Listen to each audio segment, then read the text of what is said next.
Sud Radio, la France dans tous ses états, les perles du jour. Le Premier ministre Sébastien Lecornu a donc prononcé les premières sanctions visant les principaux fautifs dans l'affaire Liana. Oui, après que Sébastien Lecornu s'est engagé à ne pas se défausser, c'est ce qu'il a dit face à une vérité d'une extrême gravité mise au jour par l'inspection générale de la gendarmerie nationale et celle de la justice, son ministre de l'Intérieur et son garde des Sceaux, donc Laurent Nunez et Gérald Darmanin, ont annoncé des enquêtes administratives, mais surtout des premières sanctions. Et justement, le 22 juin, des premières sanctions contre une magistrate et 2 gendarmes du Gers, aussitôt qu'ont été rendues publiques les conclusions d'un rapport déclenché par la mort de la jeune Liana, faisant état de nombreux dysfonctionnements, et bien des sanctions ont été prises, notamment, alors la magistrate c'est à Auch et c'est la gendarmerie de Condom, où l'on a appris que le dossier Liana était sur une pile et il fallait qu'on attende qu'il soit traité avant de... Voilà, donc effectivement, quand Gérald Darmanin dit cette petite fille aurait peut-être été en vie si l'État avait fait son boulot, je pense que c'est une réalité. Gérald Darmanin a exprimé sa volonté d'engager des sanctions, il va continuer, à la hauteur des défaillances graves constatées pour le substitut du parquet d'Auch. Alors lui, il a une responsabilité évidemment personnelle, il n'est pas directement en cause, mais il est là depuis un moment au gouvernement, tant au ministère de l'Intérieur et garde des Sceaux. Bon, il n'a pas démissionné, c'est sûr que certains ont dit qu'il aurait pu le faire, peut-être que dans d'autres pays il l'aurait fait. Voilà, espérons que ce rapport va permettre de remettre tout en place, tout en ordre, que les conclusions seront tirées, que les sanctions seront prises, mais il faut tout vérifier partout, parce qu'on suppose qu'il y a d'autres dérives de ce genre qui sont une réalité de la police et de la justice, et que surtout on n'aura pas l'horreur et l'effroi d'apprendre qu'une nouvelle tragédie peut se reproduire en France.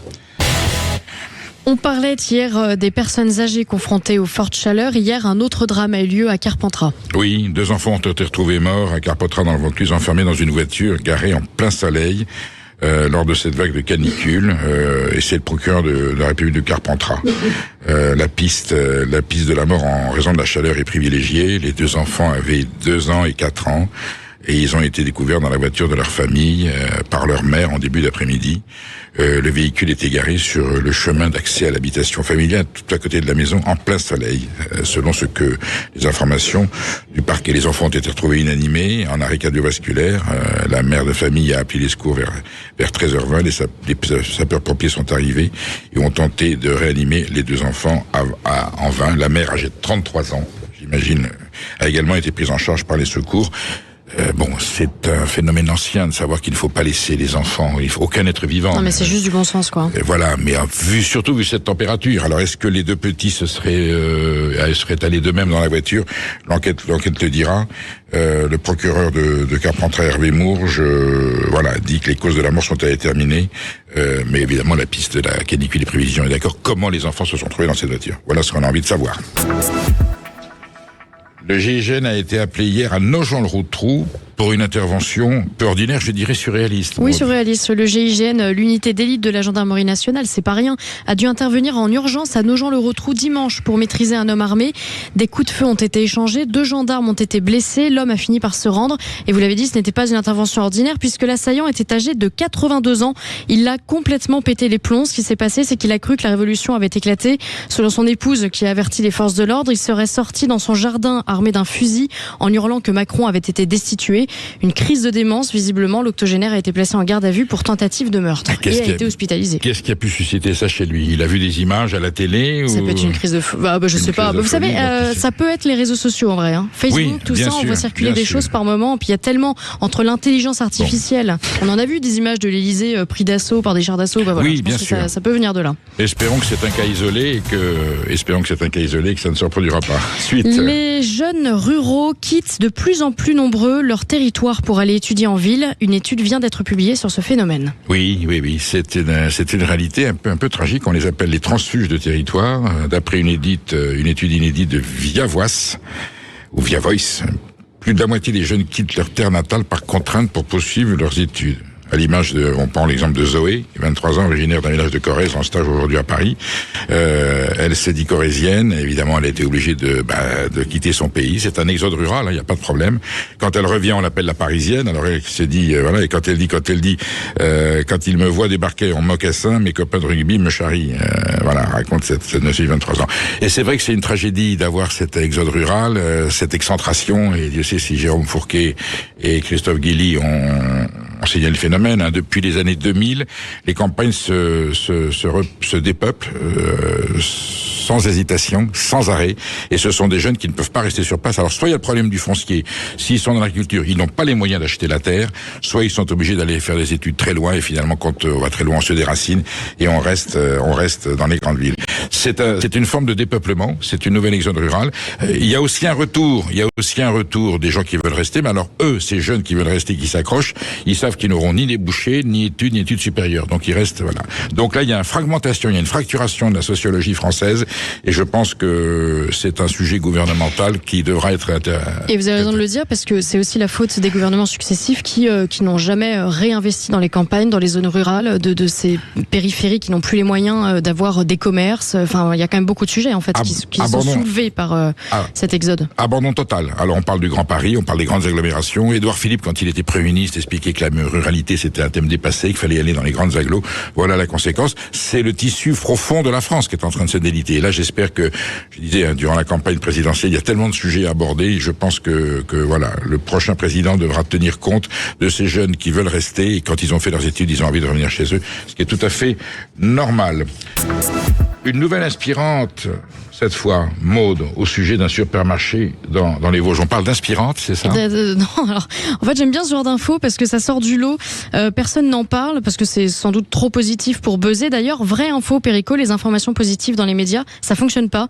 Il y a eu plusieurs études psychologiques là-dessus. Les gens préfèrent tomber sur du contenu hardcore, la guerre, le terrorisme, les chats jetés du 18e étage, plutôt que des nouvelles réjouissantes. Et désolé, je vais vous décevoir parce que je voudrais saluer l'initiative du supermarché de Mirecourt dans les Vosges qui, face à l'explosion des températures, autorise désormais les chiens à entrer avec leur maître et à se mettre au frais. Il y a eu trop de drames de chiens laissés dans les voitures en plein soleil. Donc voilà une bonne nouvelle qui devrait en inspirer d'autres. Je trouve ça intéressant d'en parler parce que c'est malheureusement pas commun et pourtant ça tombe tellement sous le sens, ça aussi.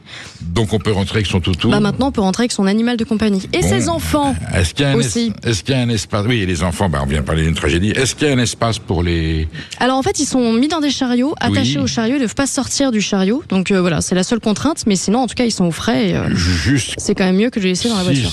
Parce que Julien Delmas, il a un zèbre lui, donc il voulait savoir s'il pouvait l'amener dans la grande surface. Non, je plaisante. Julien qui lance le jingle, on va éviter le drame. Et Zacharia, c'est une gazelle, c'est pour ça. C'est pas... On va faire ça pendant longtemps. 15 personnes sont jugées depuis hier à Marseille pour de la contrefaçon version XXL. Écoutez, je me souviens, j'avais des amis, et j'ai toujours des amis marseillais, et quand j'arrivais, ils me disaient, viens, on va au marché du Soleil, ça va te dépayser, tu vas voir des choses exceptionnelles. Et c'est vrai que le marché du Soleil, c'était une oasis, j'allais dire, un petit peu exotique dans la vie marseillaise. Et là, 15 personnes sont jugées à partir de lundi au tribunal de Marseille. Plus de 200 000 produits de contrefaçon ont été saisis en février dernier, détruits à l'aide d'un camion déchiqueteur. Ils ont écrasé tout ça. Donc le marché du Soleil, c'était devenu le centre français de la contrefaçon, extraordinaire à la marseillaise. Je crois que vous avez envie d'éclater de rire. Là, non, mais c'est-à-dire, pour moi, le marché du Soleil, les Marseillais étaient tellement fiers, et c'est vrai que voilà. Et on apprend ensuite, c'est un espèce de bazar entre la mafia. Plus de 200 000 produits de contrefaçon ont été ainsi saisis sur le marché du Soleil. Alors il y a eu une fermeture administrative en février dernier, et puis par décision administrative, ce dédale de stands, en fait c'était les puces, un petit peu, c'est les puces marseillais, ouvert il y a 45 ans, dans une ancienne halle au grain, et fermé désormais pour 6 mois, peut-être plus. Et pour détruire les marchandises saisies, les autorités ont employé les grands moyens, voilà, je le disais à l'instant, le camion déchiqueteur. On fait ça souvent avec, vous voyez, des montres de gros, je vais pas citer les marques, vous avez un rouleau compresseur qui les écrase, ce sont des montres très prestigieuses, et là vous aviez du Louis Vuitton, des Lacoste, des Nike, des maillots de football, voilà, une valeur de 42 millions d'euros quand même. Hop. Ah oui, pas rien, ouais. Tout ça a été passé.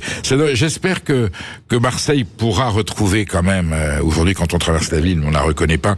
J'espère que Marseille pourra retrouver cet esprit, cette âme de ville méridionale méditerranéenne, capitale de la Provence, très important, avoir cette diversité, mais voilà, avec des activités qui soient respectueuses de la loi, respectueuses des consommateurs, respectueuses des citoyens, et surtout qu'on trouvera le plaisir à aller trouver cette très belle ville. Maude, on n'avait pas prévu d'en parler, mais je voudrais quand même vous poser la question. Une rumeur court. Vous me prenez de court, là. Je vous prends de court, mais non, parce qu'on en a parlé tout à l'heure, on hésitait. Une rumeur court à l'Élysée que le président de la République, voulant éviter, je plaisante, à ses deux anciens premiers ministres, l'épreuve de la présidence de la République, cherche un troisième candidat. C'est pour ça que vous avez sourire depuis tout à l'heure. Vous savez comment on jette. Souvent, on dit, il faut sacrifier un bœuf aux piranhas pour que le troupeau puisse passer. Et donc, M. Macron est très soucieux d'éviter à M. Gabriel Attal, Édouard Philippe, le fait de devenir président, qui est une fonction éprouvante. C'est terrible. Et comme il les aime beaucoup, il est tellement charitable.